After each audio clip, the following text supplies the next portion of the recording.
Well, good morning, everyone. I'm with John Cragg from Long Island Youth Mentoring today out in Brentwood. I'm not sure if John, are you out in Brentwood today, or where are you at? Yes, I am. Yes, back in the office. All right, well, welcome. So I'm in the office too here at Living Faith. You're probably the only person there as well? No. Our office is now open, but we are, of course, are doing the whole social distance thing. Okay. Well, this is our first missions moment with one of our missionaries and one of our ministries that we have supported for a long time, Long Island Youth Mentoring. John, can you tell us a little bit about Long Island Youth Mentoring, and then we'll go from there. I'm going to bounce some questions off of you, and we'll talk a little bit about mentoring. Okay. Long Island Youth Mentoring started back in 1981. I came here in 1986, so I've been here for about 34 years now. And the whole focus is to assist the church in being faithful and effective in God's call to minister to the fatherless and to the orphan. So we work with various social service agencies to refer children who are between the ages of 8 and 12, who are fatherless and struggling. And we match them with a mature Christian that we've screened, trained, and then we assist the Christian in being effective in ministering one-on-one, which means that they spend 2 to 4 hours a week with the child that's assigned to them for a minimum of 1 year. So it's a very focused mission field, and it's really like being on a foreign mission field right here on Long Island. But God is using it to transform lives, and not only transform lives, but transform generations, because it does impact the next generations. Well, John, how did you tell me a little bit about yourself personally, and then how you got involved in the ministry and what your involvement is there? Well, back in the 60s, my father took an inner city church. He was a pastor, and we ended up moving into Newark, New Jersey.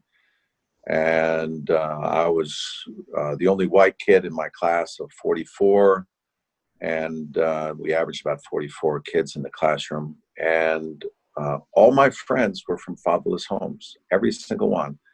We had a youth group. There were 85 boys in the youth group that I was in. And there was only one boy besides myself that had a father, and that was Steve. And Steve's dad was a heroin dealer in town. So I grew up with these incredibly good friends. And I saw the devastation that takes place when they don't have the father, the poverty that takes place, the anger that takes place, and how all of this goes from one generation to the next, because fatherless families lead to fatherless families that lead to fatherless families. 85% of all the people that are sitting in jail today come from a home without a dad. Wow. 75% of all adolescents in drug abuse centers come from homes without a dad. Kids who come from fatherless homes are 4.6 times as likely to commit suicide. They're 15 times more likely to have behavioral disorders in the classroom. And so those of you who have had children know that one kid in your child's classroom can mess up the education of the whole class. So we're talking about a problem that is epidemic in our nation, where over 30% of the kids are born into homes without a father.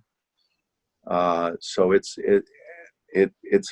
a difficult problem, and God has called the church, his family, to reach out and make a difference, and that's what we're here to do.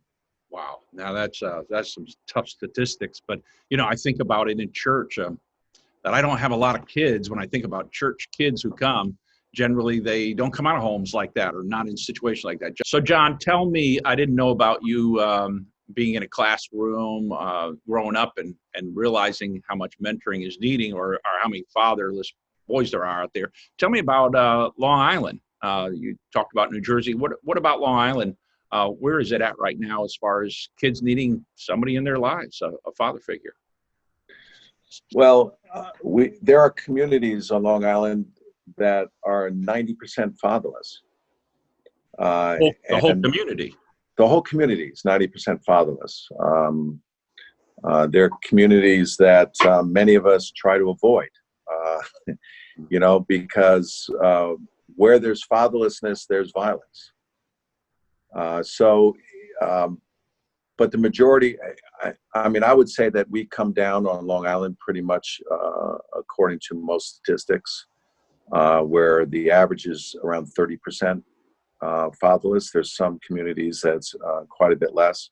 But right now we have over 100 boys that are on our waiting list that have requested a Christian man to mentor him, and they're waiting. So that's not a place where I feel comfortable.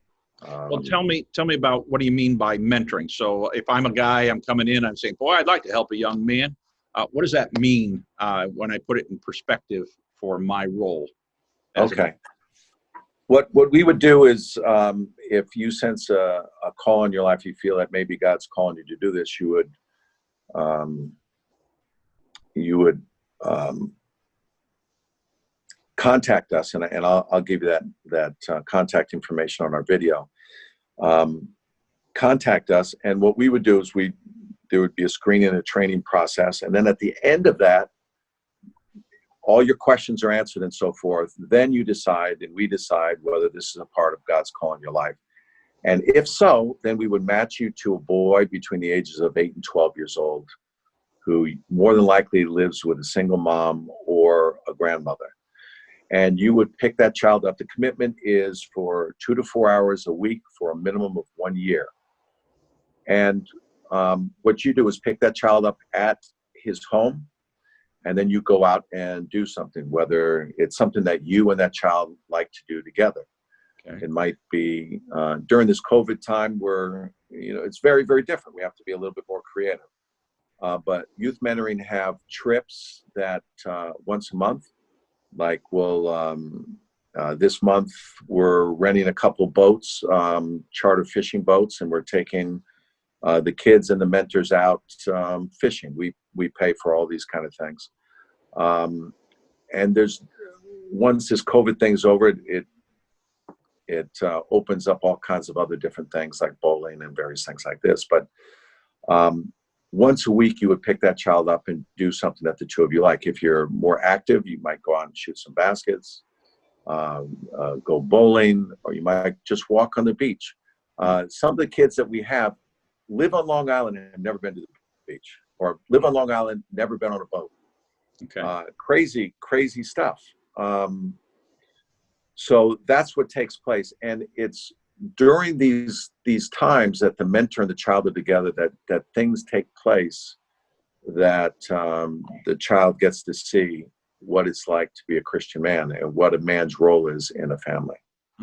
I can imagine. Well, I'm thinking, you made me start thinking about stuff. I'm kind of an innovator type of guy, and you could take a kid to a diner and just sit outside and have he could have a Coke, you have a coffee, and just talk for a while. You can go to the beach and do a walk along the boardwalk. You can go to a park and just sit on a bench and talk for a while. So I guess it can be easy, or it can be a very filling portion of a day if they want to do something busier, like get on a boat and go somewhere, or go to a ball game when the games restart again. It certainly would be a great thing to go to a Ducks game or something like that together. To have a man in your life, I would imagine, would be a great thing. So you said, I think if you said there's over 100 boys right now, what age range would that be in right now in Nassau? The majority of the boys that we match, we try to get the kids matched before puberty, because there's much more likelihood that a relationship will be established. So it's between the age of 8 and 12 is the majority of the boys. We do have some older boys. There's some men that feel called to an older teen. We're working with 18 group homes that are foster kids on Long Island, and we do have some of those boys that want mentors also. But the majority of the kids that are waiting are little guys between 8 and 12 that are really hungry for a relationship. Yeah, and right now, since they can't even go to school, they don't even have a teacher that might be a male figure in their life. Or that's correct. Anybody else. I can imagine they really don't know what it means to grow up as a man and respect women and care for people around them. Right. unique. So when we think about that, so I would apply to be a mentor. And then what was the steps again? I would then go to training, I imagine, at Yes. facility. Yeah, there's an interview over the phone where we just talk the basics and we give you an opportunity to answer all your questions. Then we give you 4 email references that you send out to your references, your pastor, your friend, so forth. And those come right back to us. And then we invite you to an orientation, which is about a 4-hour orientation. And we are doing things like social distancing, and we take safety very carefully, very seriously. And after the orientation, then there's a more in-depth interview. And then at the end of that, you're certainly asking all your questions as you go along. If you still feel that God is calling you to be matched, and we feel the same way, then we prayerfully consider what boy would be best to be matched with you. And we believe that God gives us direction in terms of that. And then we would match you with one boy, and we would take you to the home and introduce you to the mother or grandmother and to the child. And we do an intake process. And then you go out and you take that boy out. And once a week, you would stop by that child's home and take them out and do something. Okay. And so, some people are a little reluctant because you go, I don't know what I would do. I don't know how to do it. So they could call your office and say, I'm having a problem with this or with that, or maybe you'd put them in touch with another mentor to help guide them in the early stages. John, we talked about men, the importance of men in the guys' lives. How about women in girls' lives? Where are you at in your need, and what is the response, men versus women, and all that? Well, women are seemingly naturally great at relationships. And so mentoring doesn't scare them like it does a lot of the guys. But we get about 5 times more women volunteering to be mentors than we do men. And so I really think men need to get over their fear and so forth, and really allow God to use them, because we get 5 to 6 times more boys referred to us. So the need right now is really with the men. So one of the things that the women could do is decide whether their husbands would be good at mentoring, and if they're spending enough time with their own kids. But if the kids are out of the house and you think that your husband would be a great mentor, that would be a way to, because women can motivate men like nothing else. Yeah. But right now in Nassau County, we have an unusual situation where all the girls on our waiting list have been matched, which is a wonderful thing. Okay. But we have about 100 boys that are waiting right now. All right. Now, how about in Suffolk County? Is that the similar situation? You're all no. Girls? We have some girls in Suffolk County that are waiting. So if you have women who live in Suffolk County or have a little more time and would be willing to drive in, we certainly have girls that are waiting for a Christian mentor in Suffolk County. Yeah, because I figure about at least 25% of our church is from Suffolk County, because Farmingdale's right on the border, and yes. we're pushing into, for some reason, West Babylon pretty heavily. We're drawing a lot of people out of, and North Babylon, both of those locations. So we'll do that. Well, I just want to, for those watching, I was talking to John earlier, and I told him about my own life, the influences that have been in my life, and just to show you the importance of one person. My grandmother had a pastor in Bayshore who really cared for her and the family, even though the family were not believers except my grandmother. And then my grandmother said that she prayed for her kids every single day, that they would come to Christ. And she even told my dad, she says, one by one, you'll come to Jesus. I know it. And actually, they did. But the one thing is, my dad turned to Christ, but it wasn't until he was 28 years old when he turned to Christ. Now, he was the union president, International Paper Company, at one of their mills upstate at the time. And after he turned to Christ, my mom, a couple weeks later, made a decision for Christ. all 5 of us children made a decision for Christ. One of my brothers became a pastor, one became a deacon in the church, and of course I became a pastor here in this church.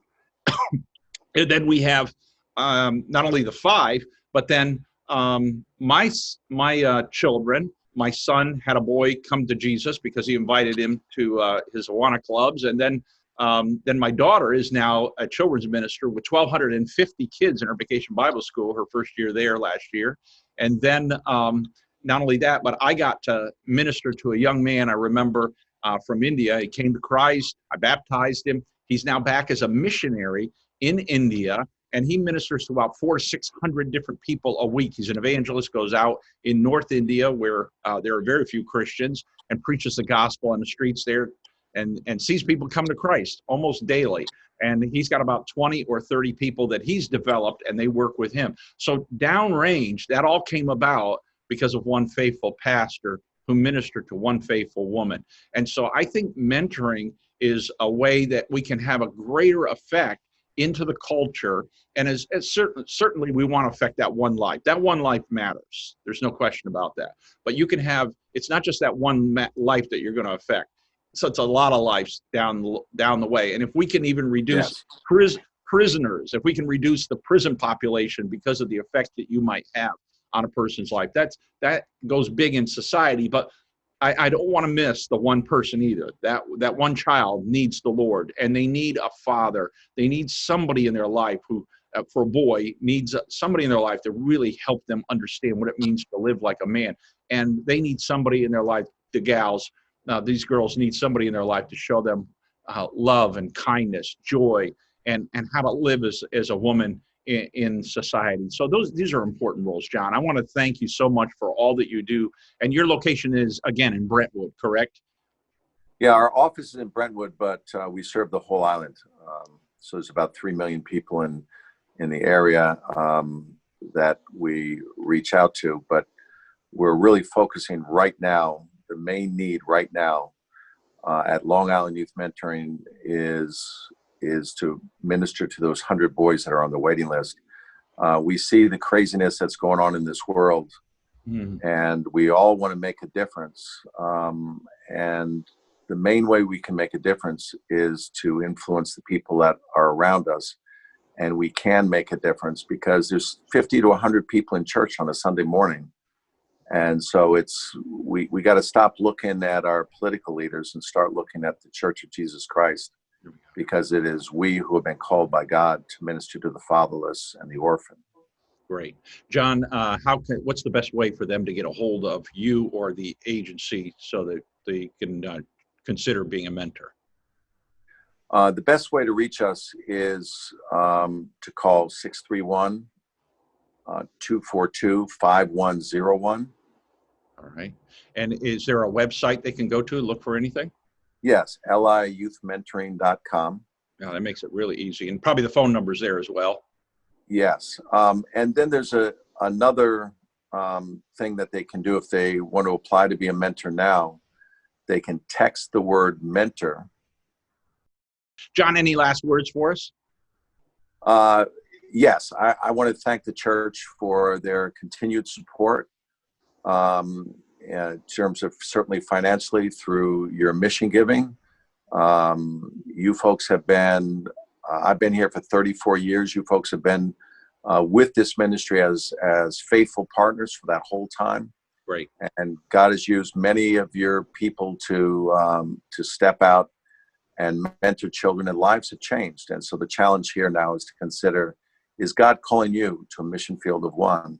And if so, just let us know and we'll work with you.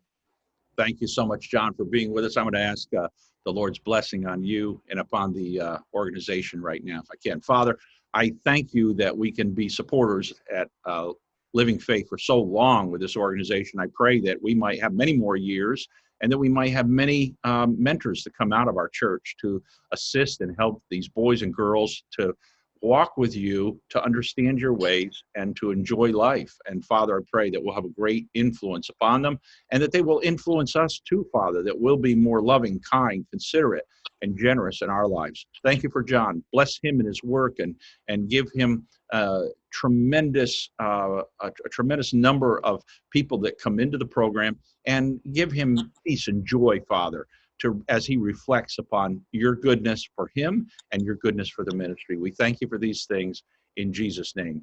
Amen. Thank Amen. you for everything today.